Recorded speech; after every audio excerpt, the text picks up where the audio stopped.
Friends, welcome to my channel. Coding చేద్దామా. So ఈరోజు video ఏంటంటే ఇమేజ్ యాడ్ చేయాలి, ఇమేజ్ డౌన్లోడ్ ఎలా చేసుకోవాలి. ముందుగా నేను ఇక్కడ ఒక ఫోల్డర్ క్రియేట్ చేసుకున్నాను. అందులో నేను ఒక 2 ఇమేజెస్ కూడా డౌన్లోడ్ చేసి పెట్టుకున్నాను. తర్వాత ఇక్కడ నేను ఒక HTML పేజ్ తీసుకున్నా. సో ఇందులో మనం ఆల్రెడీ ఎక్స్ట్రా క్లాస్లో చూసాము హెడ్డింగ్స్ ఎలా, పారాగ్రాఫ్ ఎలా. నేను ఒక హెడ్డింగ్ పెట్టుకుంటా, ఇమేజెస్ అని పెట్టుకున్నా. సో ఇందులో Image1 అని పెడతా. నేను ఇక్కడ Image1 ఒక ఇమేజ్ యాడ్ చేస్తాను. తర్వాత పారాగ్రాఫ్ తీసుకుంటాను. నేను డమ్మీ కంటెంట్ క్రియేట్ చేసుకుంటా. తర్వాత సేమ్ ఇలానే H2 అని పెట్టి ఇంకో హెడ్డింగ్ పెట్టుకుంటా, Image2 అని పెట్టుకుంటాను. తర్వాత దీనికి కూడా డమ్మీ కంటెంట్ ఇస్తాను, పారాగ్రాఫ్ లోడం అంటే ఇచ్చాను. సో ఇలా వచ్చింది. ఇందులో నేను ఇమేజ్ యాడ్ చేయాలి. ఇమేజ్ ఎక్కడ యాడ్ చేద్దాం? నేను ఇక్కడ ఇమేజ్ అని ఉంది కదా, హెడ్డింగ్ ట్యాగ్, హెడ్డింగ్ ఎలిమెంట్, దీని కింద యాడ్ చేస్తాను. ఎంటర్ ఇచ్చి ఇమేజ్ ఎలా యాడ్ చేయాలంటే దానికి కూడా ఒక ఎలిమెంట్ ఉంది, IMG అని టైప్ చేస్తే ఇక్కడ ఇమేజ్ అని ఉంది. దీన్ని క్లిక్ చేయాలి. ఇది ఇమేజ్ ట్యాగ్ అనమాట, సింటాక్స్ ఇది. సో ఇందులో ఇక్కడ ఇమేజ్ ఒకటే ఉంది, ఇక్కడ ఏంటో 2 వచ్చున్నాయని చూస్తే వీటిని అట్రిబ్యూట్స్ అంటారు. ఈ SRC అనేదాన్ని, ఈ ALT అనేదాన్ని అట్రిబ్యూట్స్ అంటాం అన్నమాట.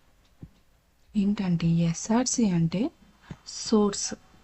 సోర్స్ అంటే ఇక్కడ ఇమేజ్ పాత్ని ఇస్తాం, ఇమేజ్ నేము, ఇమేజ్ పాత్ ఇస్తాం, దాన్ని సోర్స్ అంటాం. ఇక్కడ ALT అంటే ఆల్టర్నేటివ్ టెక్స్ట్ అన్నమాట.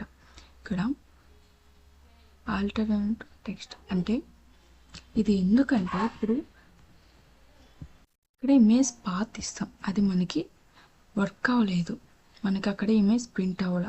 సో అప్పుడు మనకి ఇక్కడ Image1 అని ఇచ్చామనుకోండి, సో మనకి అర్థమవుతుంది ఎక్కడ మనకి ఫాల్ట్ ఉంది, ఎక్కడ ఇమేజ్ ప్రింట్ అవ్వలేదు తెలుస్తుంది. ఒకసారి మనం అవుట్పుట్ చూద్దాం. ఓపెన్ విత్ లైవ్ సర్వర్కి వెళ్తే ఇక్కడ చూడండి, ఇక్కడ ఇమేజ్ మనం పాత్ ఇవ్వాల. సో మనకి ఇక్కడ చూసారా Image1 అని వచ్చింది. అంటే ఇక్కడ మనం ఆల్టర్నేటివ్ టెక్స్ట్లో Image1 అని ఇచ్చాం కాబట్టి మనకి అక్కడ Image1 అని. అసలు ఇది ఎందుకు యూజ్ అవుతుందంటే ఇప్పుడు ఇక్కడ ఒకటే ఇమేజ్ ఉంది, మనకి ఒక ఇమేజ్ పాతే ఉండదు, ఇమేజ్ ఒకటే ఉండదు, చాలా ఉంటాయి ఇమేజెస్. అక్కడ మనకు అర్థం కాదు. అందువల్ల ఇక్కడ ఆల్టర్నేటివ్ టెక్స్ట్లో మనం Image1 అని ఇస్తే ఓకే, మనకి Image1 అనే దగ్గర మనకి ప్రాబ్లం ఉంది అని చెప్పి మనం ఇక్కడ కోడింగ్లోకి వచ్చి ఇమేజ్ దగ్గర 1 దగ్గర చూస్తే మనకి ఇక్కడ అర్థమవుతుంది, ఓకే నేను ఇక్కడ పాత్ ఇవ్వలేదు అని చెప్పి అర్థం. ఇక్కడ మనం SRCలో ఎలా రాస్తామంటే name.path ఇలా ఉంటుంది. అంటే ఇక్కడ దాని నేమ్ ఇస్తాం, ఇమేజ్ నేము, దాని యొక్క పాత్ ఇస్తాం అన్నమాట మనం. ఓకేనా, చూద్దాం. అసలు మనం ఇక్కడ నేను 2 ఇమేజెస్ డౌన్లోడ్ చేసుకున్నాను. సో ఇమేజ్ ఎలా డౌన్లోడ్ చేయాలనేది చూద్దాం. ఓకే, గూగుల్ క్రోమ్లోకి వెళ్ళి నేను స్కూల్ ఇమేజ్ డౌన్లోడ్ చేసుకోవాలనుకుంటున్నా. స్కూల్ ఇమేజ్ అని క్లిక్ చేశా. ఇక్కడ ఇమేజెస్ వచ్చాయి. నేను ఆల్రెడీ 2 ఇమేజెస్ డౌన్లోడ్ చేశాను. నేను ఇంకో ఇమేజ్ డౌన్లోడ్ చేసుకుంటా. ఇక్కడ ఏదైనా మంచి ఇమేజెస్ మనం డౌన్లోడ్ చేసుకుంటే మనకి వెబ్ పేజ్ కానీ మంచిగా కనిపిస్తుంది. సో నేను ఈ ఇమేజ్ డౌన్లోడ్ చేసుకోవాలనుకుంటున్నాను. ఓపెన్ చేశాను. ఇప్పుడు ఇమేజ్ పైన రైట్ క్లిక్ ఇస్తే సేవ్ ఇమేజ్ యాజ్ అని ఉంది కదా, దాన్ని క్లిక్ చేయాలి.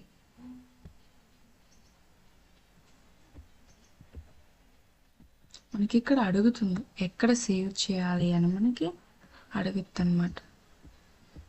ఇక్కడ మనకి అడిగింది ఎక్కడ సేవ్ చేయాలి అని. ఇక్కడ మనకి ఎలా అంటే ఎక్కడైతే మనం ఫోల్డర్ క్రియేట్ చేసుకున్నామో అందులోకి వెళ్ళి నేను ఇక్కడ ఫోల్డర్ క్రియేట్ చేశాను. ఈ 2 ఫోల్డర్స్లో నేను ఇప్పుడు HTML2 అనే దాంట్లో ఇమేజెస్ యాడ్ చేయాలనుకుంటున్నాను. ఆల్రెడీ నేను 2 సేవ్ చేసుకున్నాను. ఇక్కడ image1 అని ఇస్తాను నేను. సో సేవ్ చేశాను. మనకి ఇమేజ్ సేవ్ అయ్యి ఉంటుంది. చూద్దాం ఒకసారి. చూసారా, image1 మనం ఇక్కడ డౌన్లోడ్ చేసింది ఇదే అనమాట. నాకు ఇక్కడ సేవ్ అయింది. నేను ఇలా 3 ఇమేజెస్ యాడ్ చేసుకున్నా. ఇక్కడ నేను image1 యాడ్ చేయాలనుకుంటున్నా. ఎలా యాడ్ చేస్తా, ఇక్కడ ఏదైతే నేమ్ ఇచ్చున్నామో మనం, ఇక్కడ ఏదైతే నేమ్ ఇచ్చామో సేమ్ అలానే మనం రాయాలి. ఇమేజ్ ఇక్కడ చూడండి వచ్చేసింది. image1 పెట్టా. ఇక్కడ image1 అని పెట్టా. ఇక్కడ చూద్దాం, అవుట్పుట్ చూద్దాం ఒకసారి. ఇమేజ్ యాడ్ అయిందా చూడండి. ఇమేజ్ అనేది మనకి యాడ్ అయిపోయింది. సో నేను ఇంకో ఇమేజ్ ఇక్కడ పారాగ్రాఫ్ పైన అంటే హెడ్డింగ్ 2 దగ్గర ఇంకో ఇమేజ్ ఇవ్వాలంట. IMG క్లిక్ చేసి ఇక్కడ మనకి వచ్చిందనమాట. ఇక్కడ సెకండ్ ఇమేజ్ ఇస్తాను, image2 ఇస్తాను. తర్వాత దీని కింద నేను ఇంకో ఇమేజ్ కూడా ఇవ్వాలనుకుంటున్నాను అనుకోండి. ఎంటర్ చేశాను. ఇక్కడ EMG అని క్లిక్ చేస్తే థర్డ్ ఇమేజ్ వచ్చింది. సో ఇక్కడ మనం ఒకసారి అవుట్పుట్ చూద్దాం. చూసారా, ఇక్కడ నేను ఇమేజెస్ ఇచ్చాను. ఇక్కడ చూస్తే ఇక్కడ సైడ్ బై సైడ్ వచ్చింది, ఇక్కడేమో కింద వచ్చింది. ఇక్కడ అట్లా ఎందుకు వచ్చింది? ఇప్పుడు నేను ఇమేజ్ దగ్గర BR ట్యాగ్ ఇస్తా. ఒకసారి చూద్దాం. ఇప్పుడు చూడండి కిందకి వెళ్ళిపోయింది. ఇలా ఎందుకు జరిగింది? ఇవి ఇమేజ్ అనేది మనకి ఇన్లైన్ ఎలిమెంట్ అనమాట. అందువల్ల ఇన్లైన్ ఏంటి, సైడ్ బై సైడ్ ప్రింట్ అవుతుంది. అందులో 2 టైప్స్ ఉంటాయి, ఇన్లైన్, బ్లాక్ లెవెల్ అని. అవి మనం తర్వాత చూద్దాం. ఇన్లైన్ అంటే సైడ్ బై సైడ్ ప్రింట్ అవుతుంది. బ్లాక్ లెవెల్ అంటే 1 by 1 ప్రింట్ అవుతుంది. ఇక్కడ మనకి ఎట్లా హెడ్డింగ్ బ్లాక్ లెవెల్, అందుకని ఒకటి ప్రింట్ అయింది. అంటే అది ఫుల్ విడ్త్ని ఆక్యుపై చేసుకుంటుంది అనమాట. తర్వాత ఇక్కడ ఇమేజ్ అనేది ఇన్లైన్, అందుకని సైడ్ బై సైడ్ ప్రింట్ అయింది. అందువల్ల దాన్ని మనం BR ట్యాగ్తో బ్రేక్ చేస్తాం. BR అంటే ఏంటి, బ్రేక్ ట్యాగ్ అనమాట, లైన్ బ్రేక్ ట్యాగ్. సో అందువల్ల మనకి అది నెక్స్ట్ లైన్లోకి వెళ్ళిపోయింది. ఇక్కడ చూస్తే మనకి ఇక్కడ అవుట్పుట్లో ఒకసారి చూద్దాం. ఇక్కడ ఈ సైజ్ ఇంతే ఉంది. నాకు ఈ సైజ్ పెంచుకోవాలనుకుంటున్నా. ఎలా చేద్దాం?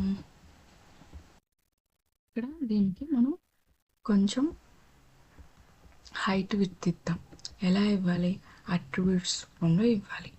అసలు అట్రిబ్యూట్స్ అంటే ఏంటి? అట్రిబ్యూట్స్ అనేటివి ఎక్స్ట్రా ఇన్ఫర్మేషన్ ఇస్తాయి ఎలిమెంట్కి. ఇప్పుడు ఈ ఎలిమెంట్, ఇమేజ్ ఎలిమెంట్ తీసుకుంటే ఇందులో నాకు హైట్ కావాలి అన్నప్పుడు మనం అట్రిబ్యూట్ రూపంలో ఇస్తాం. అది మనకి ఎక్స్ట్రా ఇన్ఫర్మేషనే కదా, అంటే ఈ ఇమేజ్ ఎలిమెంట్కి. సో అలా అనమాట. అట్రిబ్యూట్స్ నెక్స్ట్ క్లాస్లో డీప్లీ ఎక్స్ప్లెయిన్ చేస్తాను. సో ప్రెజెంట్ మనం ఇక్కడ ఒక అట్రిబ్యూట్ రాద్దాం. విడ్త్ అని తీసుకుందాం.